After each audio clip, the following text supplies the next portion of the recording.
కీర్తనల గ్రంథం 88వ అధ్యాయంలో యెహోవా నాకు రక్షణకర్త ఒక దేవ రక్షించువాడవు నీవని మరి బైబిల్ గ్రంథం చెప్తుంది. దావీదు మహారాజు కీర్తనలో ఎజ్రాయుడని హేమాను రచించిన దైవదానం కోరహ కుమారులు రచించారు. నాకు రక్షణకర్తవు, నన్ను రక్షించేవాడివి నువ్వయ్యా. నేను ఎక్కడున్నా ఏం చేస్తున్నా కూడా నా శక్తి నా బలం కాదు, నా రక్షణకర్త ఒక దేవుడవు నీవే. రాత్రి వేళ నేను నీ సన్నిధిని మొరపెట్టున్నాడు, రాత్రి పూట్ల ప్రార్థిస్తున్నాను, నిద్రపోలేదు, నిన్నే ధ్యానిస్తున్నాను. రాత్రి కాలంలో అందరూ పండుకొని నిద్రిస్తుంటారు, కానీ నేనైతే నిన్ను ధ్యానించున్నాడు.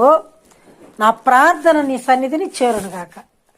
రాత్రిపూట నిద్రపోకుండా ప్రార్థిస్తుంటే ఆ ప్రార్థన దేవుని సన్నిధిని చేరునుగాక అని బైబిల్ గ్రంథం చెప్తుంది.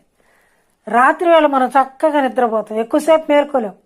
రాత్రిపూట ప్రార్థనలు పెట్టిన ఆలయంలో కూర్చోవాలంటే ఎక్కువసేపు కూర్చోలేము. మనం నిద్ర వచ్చేస్తూ ఉంటుంది, సాతాను మనల్ని నిద్రకు పంపించేస్తూ ఉంటుంది, లేదా ఇంకొక ఆలోచన అయిపోయి ఉంటుంది.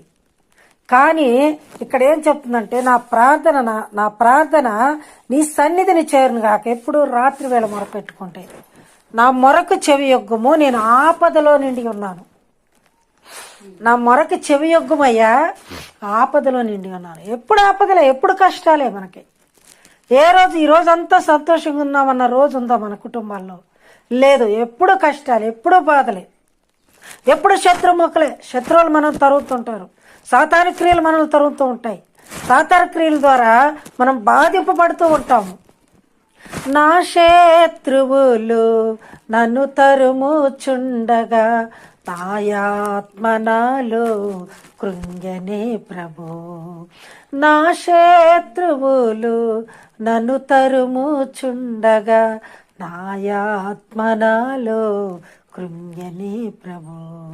నా మనసు నీ వైపు త్రిప్పిన వెంటనే, నా మనసు నీ వైపు త్రిప్పిన వెంటనే శత్రువుల చేతి నుండి విడిపించినావు, కాపాడినావు.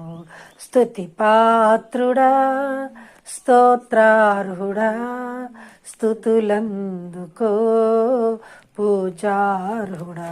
మా స్తుతులందుకు అయ్యా. నీవు రాత్రంతా మొరపెడుతున్నాను, రాత్రంతా ప్రార్థిస్తున్నాను, రాత్రంతా నిన్నే వేడుకుంటున్నాను. నా ప్రార్థన నీ సన్నిధిని చేరనుగాక. నా ప్రార్థన చేరాలి నీకు. కొంతమంది ప్రార్థిస్తూ ఉంటారు, ఎందుకు ప్రార్థిస్తారో తెలియదు, ఏదో ప్రార్థిస్తుంటారు. ఆ ప్రార్థనలో యథార్థత ఉండదు, దేవుని నిజంగా చూడాలనే ఆలోచన ఉండదు. ఆలోచన ఎక్కడో ఉంటుంది, మనుషులు ఇక్కడే ఉంటారు. దేవుని చూడాలి